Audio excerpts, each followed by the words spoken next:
کر کے کوئی دکھائے. یہ ہے رحمت اللہ علیہ. یہی فیض تھا کہ جب وہ منافق کا آپ نے جنازہ پڑھایا تو بعد میں جو مفسرین نے لکھے بنیادی وجہ یہ تھی کہ عبداللہ بن ابی کی وجہ سے جو ماحول بن گیا تھا نا، لوگوں نے نعوذ باللہ یہ مشہور کر لیا تھا کہ جن کو آپ نبی کہتے ہیں یہ اچھے اخلاق پر فیض نہیں ہیں. آج جنازہ پڑھائے پتہ چل جائے گا. آپ کو چونکہ اللہ تعالیٰ کی طرف سے اجازت تھی کہ آپ جنازہ پڑھا بھی سکتے نہ بھی پڑھائیں، لیکن آپ نے جنازہ پڑھانے کا پہلو اس لیے پسند کیا کہ جو لوگ بدگمانی کی جگہ پر کھڑے ہیں ان کو میرے حسن اخلاق کا اندازہ ہو جائے. اور اس کا آپ کو نبوی فیضان کے ذریعے علم تھا کہ میرے جنازے سے اس کو تو فائدہ نہیں ہوگا، لیکن جو بدگمان کھڑے ہیں ان کو فائدہ ہو جائے گا. نہیں، دوسرا وہ بھی تو پہلو ہے نا کہ اس نے چونکہ اپنا کرتا دیا تھا سیدنا عباس رضی اللہ تعالیٰ عنہ، سیدنا عباس کے لیے دیا تھا نا، تو وہ اس کا احسان جو تھا احسان وہ بھی لوٹانا تھا. اس لیے جی تو پھر 2000 منافقین نے آپ کی جنازہ پڑھانے کے بعد کلمہ پڑھا. اچھا، یہ اصل وجہ تھی، یعنی تائب 2000 ہو گئے. منافقین تائب ہو گئے. انہوں نے کہا جی یہ آپ تو غلط کہتے تھے، یہ تو حسن اخلاق اور ایثار کا وہ پیکر ہیں. ہم سب کو پتہ تھا کہ جن کا جنازہ پڑھا گیا ہے یہ ان کے بارے میں کیا کچھ نہیں کہتا تھا، لیکن یہ ان کا کرم دیکھیں، ان کی سخاوت دیکھیں اور ان کا ایثار دیکھیں.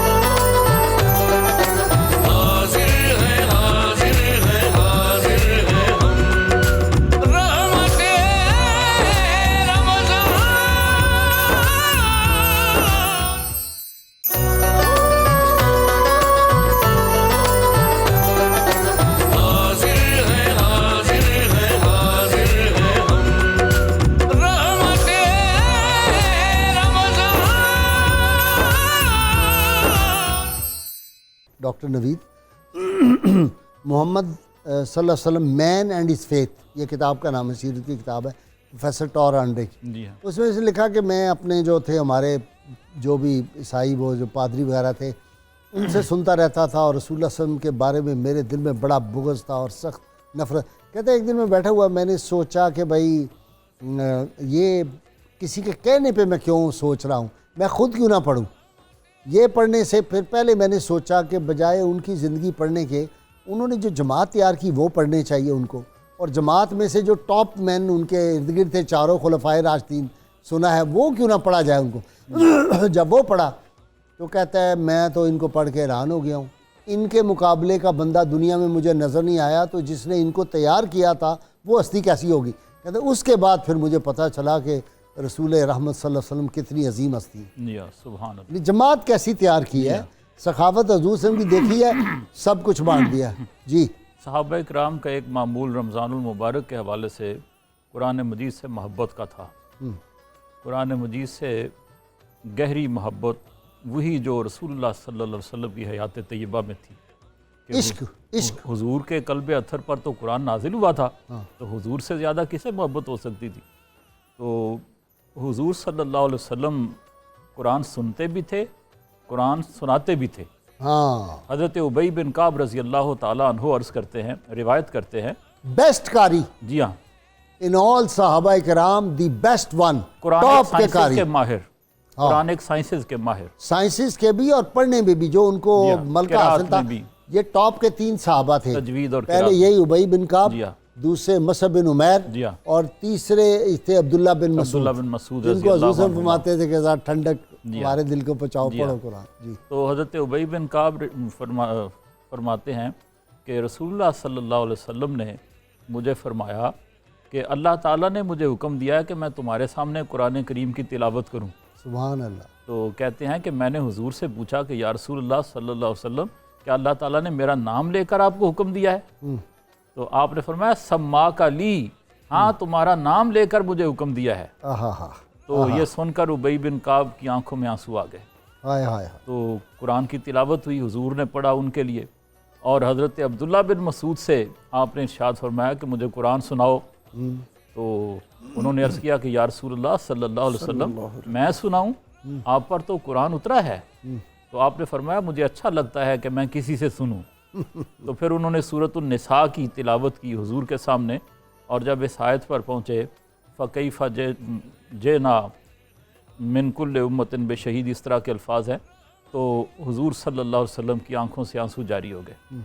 تو امام غزالی احیاء العلوم میں اچھا قرآن کا جو لکھتے ہیں، سننا ہے نا، جی وہ ہاں، آپ کی بات کوئی بڑھا رہا ہوں، اس کا بھی ایک جو اثر طبیعت پہ ہوتا ہے نا، دیکھیں نا آپ بھی، ہمارے بعض ہاسپٹل میں علاج ہو رہا ہے سورہ یہ جو ہے اپنا رحمان سے، جی ہاں، یہ سروس ہاسپٹل میں سروسز بھی میں، ایک آپ کو پتہ ہے، جی ہاں، اور یہ جو اتفاق ہاسپٹل ہے اس جی میں ہاں، بھی وہ جو ہے ڈاکٹر بخشی، جی ہاں، وہ ہارٹ کے مریضوں کو وہ سناتے ہیں جی ہاں، نہیں، سورہ رحمان اور درود پاک، اس کا کتنے اثرات ہیں۔ جی ہاں، پریزیڈنٹ جو کینیڈی تھا نا جی امریکہ کا، اس نے ڈاکٹر یہ جو تھے قاری عبد الباسط عبد الصمد، جی ہاں، اس کو بلایا تھا اپنی تقریب میں اور قرآن پاک 1 گھنٹہ تلاوت کرائی تھی، اور کہتے ہیں کہ لوگوں پہ عجیب کیفیت طاری ہو گئی تھی جی ہاں۔ وہ قرآن حکیم سن کے۔ تو قرآن پاک کے تو پھر اعجاز آج بھی اسی طرح انگریز ہی بھی ہے۔ مانتے ہیں، غیر ملکوں میں بھی قرآن مجید کی تاثیر جو ہے اپنا اثر رکھتی ہے، بلکہ کئی ملکوں میں ایسے پھول ہیں جو تلاوت قرآن سے کھل جاتے ہیں، ہاں، اذان کی آواز سن کے کھل جاتے ہیں۔ ہمارے پیر بھائی تھے، جی ہاں، وہ جو تھے نکلس بیٹی، جی ہاں، اس کے سائیکالوجی ڈپارٹمنٹ کے ہیڈ تھے لندن یونیورسٹی کے، وہ علاج کرتے تھے لوگوں کا سجدہ کروا کے جی ہاں، اور قرآن شریف کی تلاوت سنا کے۔ بلکہ ایک آدمی نے ایک ایکسپیرینس کیا، ایکسپیریمنٹ کیا کہ کچھ پودے رکھے، ان پر تلاوت قرآن کی روزانہ، اور کچھ پودے رکھے ان پر نہیں کی، تو جن پر تلاوت کی گئی ان کی گروتھ زیادہ ہو گئی۔ 1 مہینے کے بعد دیکھا تو ان کی گروتھ زیادہ ہو گئی۔ سبحان تو وہ میں عرض کر رہا تھا کہ امام غزالی احیاء العلوم میں ایک واقعہ نقل کرتے ہیں، وہ لکھتے ہیں کہ امام احمد بن حنبل رحمۃ اللہ علیہ کو خواب میں اللہ تعالیٰ کا دیدار ہوا، تو انہوں نے اللہ تعالیٰ سے پوچھا کہ اے الہ العالمین، تیرا قرب حاصل کرنے کا وظیفہ کیا ہے؟ تیرے قرب تک انسان کیسے پہنچ سکتا ہے؟ تو اللہ تعالیٰ نے جواب ارشاد فرمایا، بے کلامی، میرے کلام کے ذریعے۔ آہا، تو عرض کیا کہ بے فہمن او بلا فہمن، سمجھ کے پڑھے یا بغیر سمجھے پڑھے؟ تو جواب ملا بے فہمن و بلا فہمن، آہا، چاہے سمجھ کے پڑھے چاہے بغیر سمجھے پڑھے، یہ میرے قرب کا ذریعہ ہے۔ تو اس حوالے سے چاہیے کہ کوئی آسان یہ غلط ترجمہ، فہمی بھی ڈاکٹر صاحب دور کر دینی چاہیے جی، کہ بعض لوگ کہتے ہیں جی قرآن شریف جو ترجمے کے ساتھ نہیں پڑھتا اس کا فائدہ نہیں، جی یہ جہالت پہ مبنی ہے۔ آپ صلی اللہ علیہ وسلم نے فرمایا کہ قرآن کے ہر حرف کی 10 نیکیاں ہیں، جی ہاں، اور میں نہیں کہتا کہ الف لام میم ایک حرف ہے، بلکہ الف الگ، لام الگ، میم الگ، یہ 3 حروف حرف ہیں۔ ہیں۔ تو الف لام میم کا ترجمہ کس کو آتا ہے؟ جی ہاں، حروف مقطعات میں سے ہے۔ جی ہاں، مقصد یہ تھا سمجھانا کہ میاں قرآن حکیم کو بے شک ترجمے کے ساتھ پڑھنا افضل ہے، جی ہاں، لیکن ترجمے کے بغیر بھی پڑھو گے فیض ملے گا۔ پھر بھی وہ فیض بزرگ کا جو ملے گا۔ واقعہ ہے، وہ جو کہتے تھے کہ اے بھی سچ ہے، اے بھی سچ ہے، اے جی بھی ہاں، سچ ہے، سبحان اللہ۔ اور بخشے گئے اور بڑا مقام جی پایا۔ ہاں، جی ہاں، تو قرآن حکیم کا تو دیکھنا بھی ثواب، جی ہاں، پڑھنا بھی ثواب، سننا بھی ثواب۔ جی کوئی آسان سا ترجمہ جو عصر حاضر کی ضرورت کو پورا کرتا ہے، جدید زبان میں ہے، اسے خرید کر اس کا مطالعہ کرنا چاہیے۔ یہ عصر حاضر کی سب سے بڑی ضرورت ہے۔ مثلاً اس دفعہ میں نے علامہ عبدالحکیم شرف قادری رحمۃ اللہ علیہ کا ترجمہ قرآن انوار الفرقان وہ دیکھا ہے، اچھا، تو وہ بڑی جدید زبان میں ہے اور بڑے آسان طریقے سے قرآن مجید کے مفہوم کو واضح کرتا ہے۔ ایک اور تفسیری ترجمہ بھی ہے، کیا نام تھا وہ جو مفتی یہ تھے مائل ٹاؤن والے، غلام سرور قادری، ان کا بھی بہت اعلیٰ ہے۔ جی ہاں، اس طرح پیر محمد کرم شاہ مصباح صاحب کا القرآن۔ اعلیٰ حضرت فاضل بریلوی کا تو خیر مقابلہ ہی کوئی نہیں، جی ہاں، لیکن یہ جو مفتی غلام سرور والا ہے نا، میں نے اس میں بڑی خوبی دیکھی، جی ہاں، یہ تفسیری ترجمہ ہے اور بہت زبردست ہے۔ با محاورہ ہے، مصباح القرآن اس کا نام ہے۔ ہاں بہت زبردست ہے، وہ کمال ہے، وہ بہت محنت کی ہوئی ہے اس نے مرحوم نے۔ جی جی ہاں، تو قرآن مجید کے ساتھ محبت جتنی انسان کی زیادہ ہوگی، اس سے انسان کی پیوریفیکیشن ہوگی، پھر ایک مقام مقدس کے ایسا آئے چھوچوی گا۔ کا، جس کے بارے میں اعلیٰ حضرت نے فرمایا کہ شہزادے تم نے تو کیا ہے اردو میں قرآن لکھ دیا ہے۔ ان کا بھی ترجمہ بہت زبردست ہے نا، پھر قرآن سے دوستی ہو جائے گی، قرآن پھر اپنے معنی اور مفاہیم واضح کرے گا۔ اچھا، قرآن کے آداب میں سے ہے کہ فَإِذَا قُرِئَ الْقُرْآنُ فَاسْتَمِعُوا لَهُ وَأَنصِتُوا۔ استماع کیا ہے؟ جب قرآن پڑھا جائے تو خوب کان لگا کر سنو اور خاموش رہو۔ اب خوب کان لگا کر سننا کیا ہے؟ ایک سننا ہے ٹو ہیئر، صرف سننا کہ آدمی چلتے چلتے کوئی بات سن رہا ہے، کان میں آواز پڑ گئی۔ ایک ہے غور سے سننا، ٹو لسن، اس کا تقاضا کیا جا رہا ہے۔ With full concentration, full concentration کے ساتھ قرآن کو سنو، اس پر اپنی توجہ کو مرکوز کرو، اور زبان کو حرکت نہ دو کہ تم قرآن سن رہے ہو اور ساتھ کچھ پڑھ بھی رہے ہو، کچھ بول بھی رہے ہو، تو توجہ کسی اور طرف ہے، اپنا بھی کام کر رہے ہو۔ یہ آداب قرآن کے منافی ہے۔ اور دوسرا جو سب سے بڑا معمول صحابہ کرام کا تھا وہ قیام اللیل کا رمضان المبارک میں۔ حضرت حذیفہ عرض کرتے ہیں، روایت کرتے ہیں کہ حضور صلی اللہ علیہ وسلم کے ساتھ رمضان المبارک میں مجھے ایک مرتبہ قیام اللیل کا اتفاق ہوا۔ حذیفہ بن یمان، جی ہاں، اور ایسا آپ نے قیام اللیل کیا کہ جب کھڑے ہوئے تو آپ نے سورۃ البقرہ پڑھی، آپ نے سورہ آل عمران پڑھی، سورہ النساء پڑھی، تو جب بھی خوف الہی کی کوئی آیت آتی تو حضور اللہ سے دعا مانگتے اور فرماتے ہیں کہ ابھی 2 رکعات جاری تھیں کہ حضرت بلال نے فجر کی اذان دے دی۔ جی ایسا لمبا قیام کیا۔ یہ قیام اللیل رمضان کی برکات میں سے ہے، اس سے محروم نہیں رہنا چاہیے۔ حدیث میں آتا ہے جی کہ ہر رات میں ایک گھڑی ایسی ہوتی ہے کہ اس میں اللہ سے اگر کوئی دنیا یا آخرت کی کوئی بھی بھلائی مانگے تو اللہ اس کو محروم نہیں رکھتا۔ وہ تو ڈاکٹر صاحب عام ہاشمی صاحب عام راتوں میں بھی ایک گھڑی جو پچھلے پہر آسمان دنیا پہ اللہ کریم اپنی شان کے مطابق آتے ہیں اور وہ ساری منادی ہوتی ہے، لیکن یہ رمضان پاک کے تو 24 گھنٹے اور اس کی رات تو پھر سبحان اللہ، اور پھر آج جمعہ ہے۔ بالکل ایسا ہی ہے جی، جمعہ کا دن تو عیدوں سے بھی افضل ہے۔ بالکل ایسا ہی، بالکل ایسا ہی ہے۔ اور آپ دیکھیں کہ ہر گھڑی اس کی رحمتوں بھری ہے، لیکن جمعۃ المبارک کے دن تو جو پورے دن کو برکت ملتی ہے وہ ہر گھڑی کو ملنا شروع ہو جاتی ہے، جیسے آپ نے انٹرو میں بھی بات کی ہے۔ قبلہ قائد صاحب، گرمی کے روزے ہیں، بہت سارے لوگ اس وجہ سے روزہ نہیں رکھتے کہ گرمی ہے۔ صحابہ کرام رضوان اللہ تعالیٰ اجمعین کا معمول مبارکہ اس حوالے سے میں کچھ عرض کرنا چاہوں گا۔ حضرت جہاد کر دیا، رمضان پاک میں جہاد کر دیا، گرمی کا رمضان اور جہاد کیا۔ گرمی اور عرب کی صحرا کی گرمی۔ سیدنا ابوبکر صدیق رضی اللہ تعالیٰ عنہ کے حوالے سے آتا ہے کہ آپ کا معمول مبارکہ تھا کہ آپ نفل روزے گرمی میں رکھتے اور سردی میں نفل روزے نہیں رکھتے تھے۔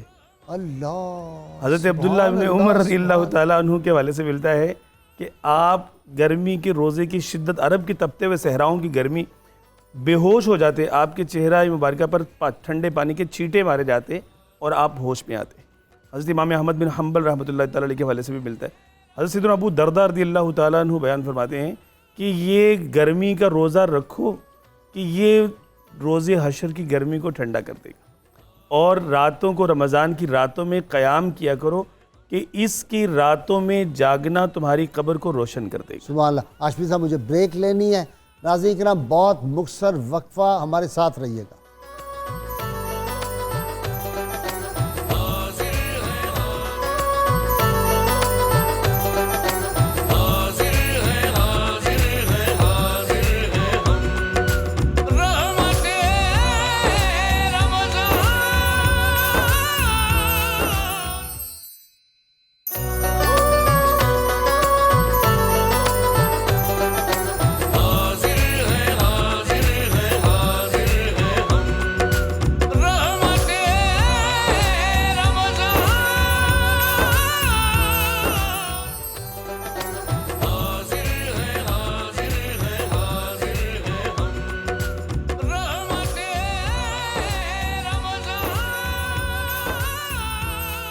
ویلکم بیک ناظرین اکرام۔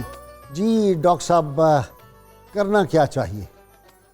ہاشمی صاحب نے بتایا جمعے کا دن ہے اور جمعے کے دن درود پاک آپ صلی اللہ علیہ وسلم ارشاد فرمایا مجھ پہ کثرت سے پڑھو، اور صحابہ کرام تو درود بہت زیادہ پڑھتے تھے۔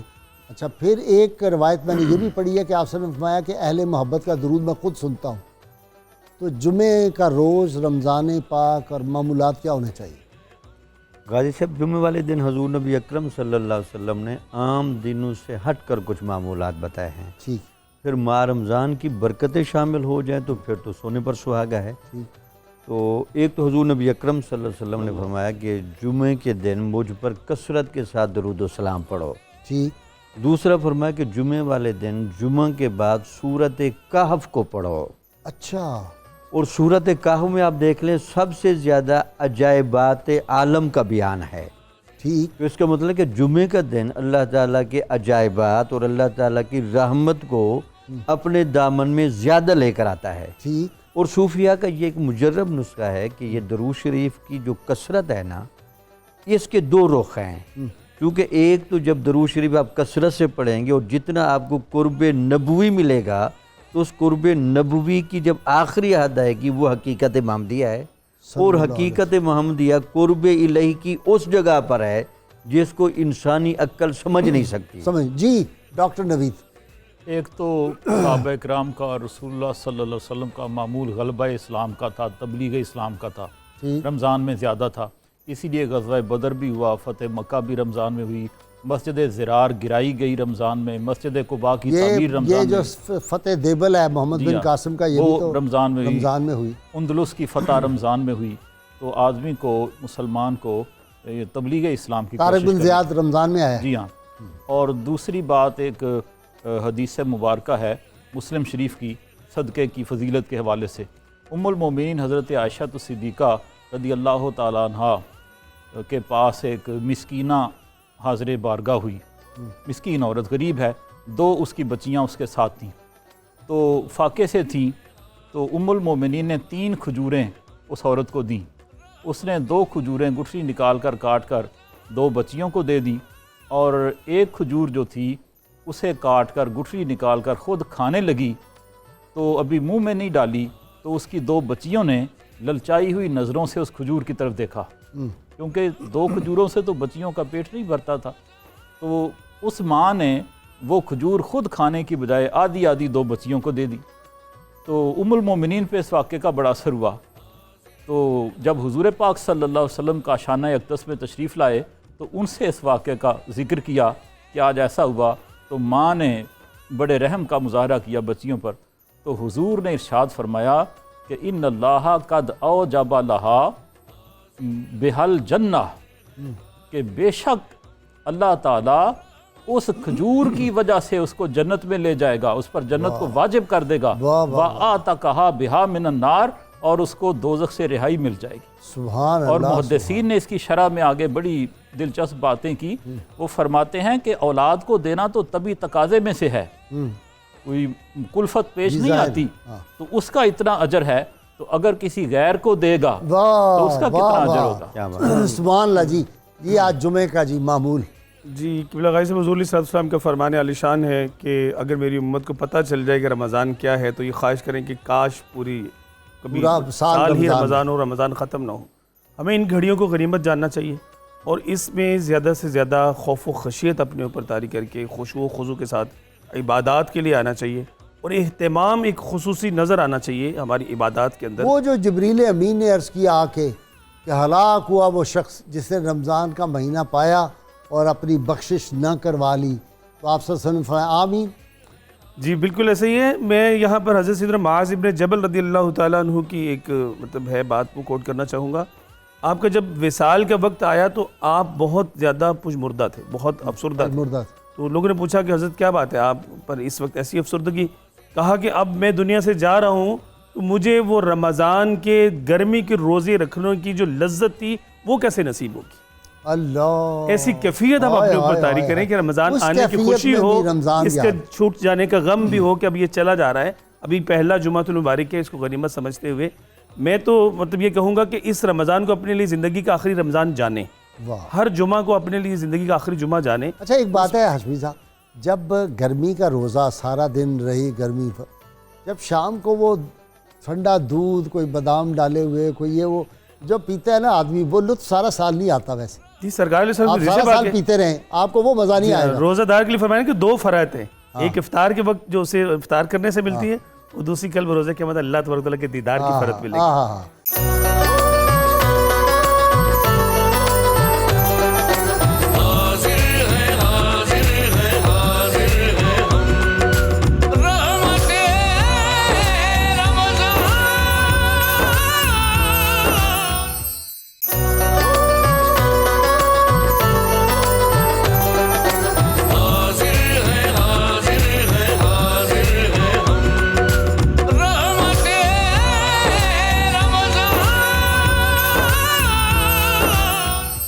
جی کیا سنا رہے ہیں؟ جی غازی صاحب آپ ہی کا لکھا ہوا کلام ہے سبحان اللہ. جو ماشاءاللہ 2 سال سے پڑھ رہا ہوں، بڑی مقبولیت حاصل کی ہے، اور ہر جگہ جہاں پہ میں جاتا ہوں پھر اس کی جو مجھے فرمائش آتی ہے تو مجھے بڑا اچھا لگتا ہے کہ آپ نے لفظ بلفظ جو مجھے سکھایا.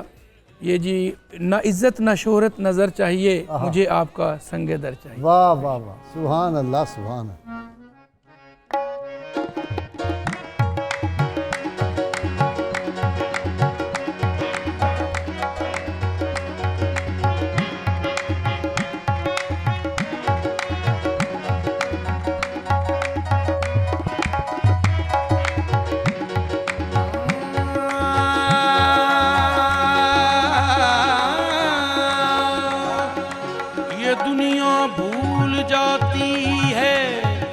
یہ دنیا بھول جائے گی محبت مصطفیٰ کی بس ہمارے کام آئے گی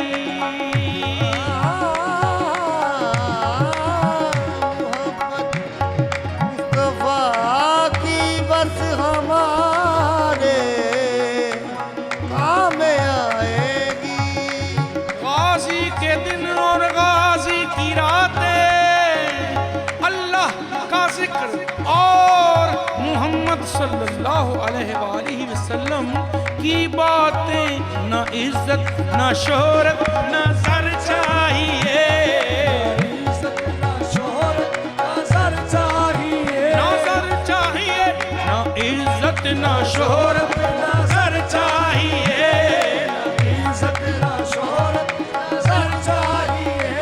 نہ عزت نہ شہرت نہ سر چاہیے عزت نہ شہرت نہ سر چاہیے مجھے آپ کا سنگ در چاہیے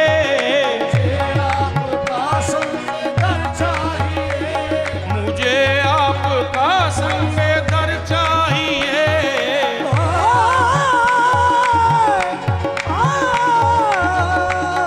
مجھے آپ کا سنگ در چاہیے کیا کروں گی لے کے دنیا میری دنیا آپ ہیں مجھے آپ کا سنگ در چاہیے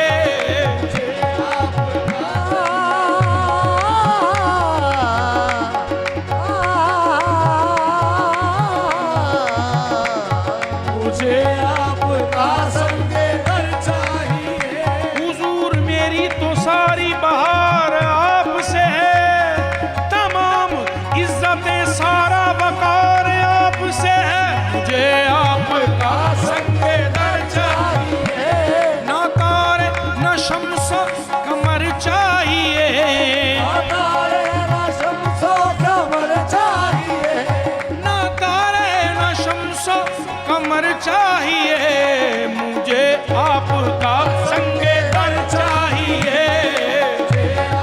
کا سنگ در چاہیے مجھے آپ کا سنگ در چاہیے مجھے آپ کا سنگ در نہ ہیرے نہ لالو گوہر چاہیے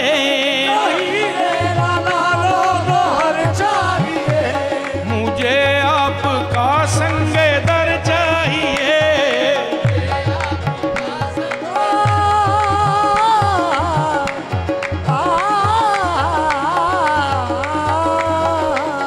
مجھے آپ کا سنگ در چاہیے نہ دنیا نہ منصب نہ جاؤ حشم نہ دنیا نہ منصب نہ جاؤ حشم فقط آپ کا سنگ در چاہیے آپ کا سنگ در چاہیے اور کسی کی نظر میں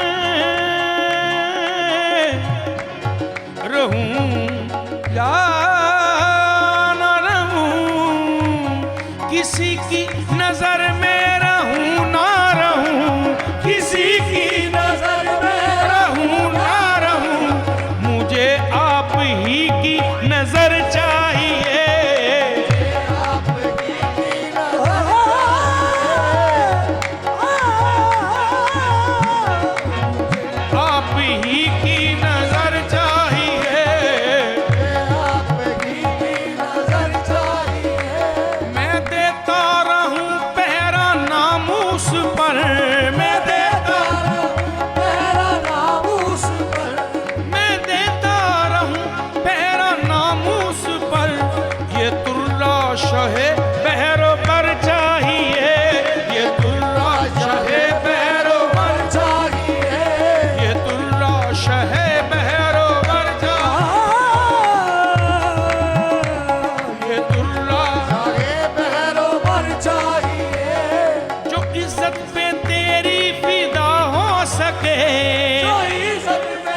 وہ جانو جنا بے خطر چاہیے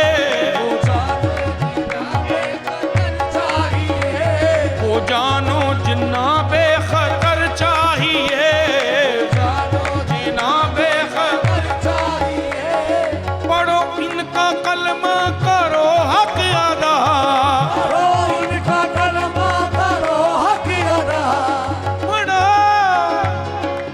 ان کا کلمہ کرو حق ادا پڑھو ان کا کلمہ کرو حق ادا اگر خلد میں تم کو گھر چاہیے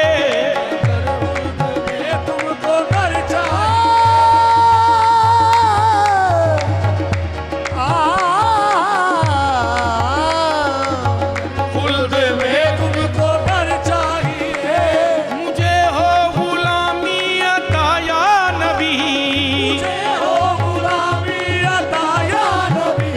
مجھے غلامی عطا یا نبی مجھے ہو غلامی عطا یا نبی مجھے ہو غلامی عطا یا نبی مقدر میں یہی گوہر چاہیے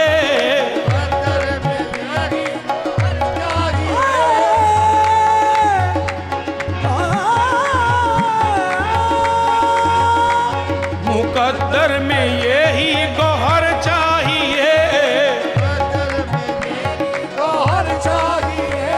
میں ہوں آپ کا امتی یا نبی میں ہوں آپ کا امتی یا نبی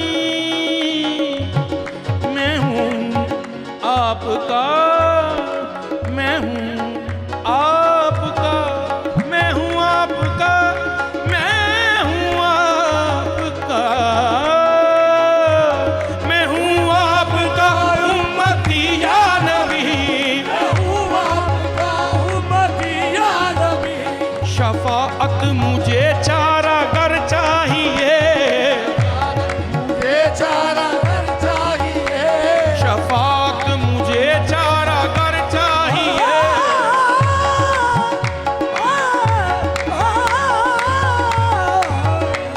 شفاعت مجھے چارہ گر چاہیے بلائیں مجھے غازی کہہ کر حضور بلائیں مجھے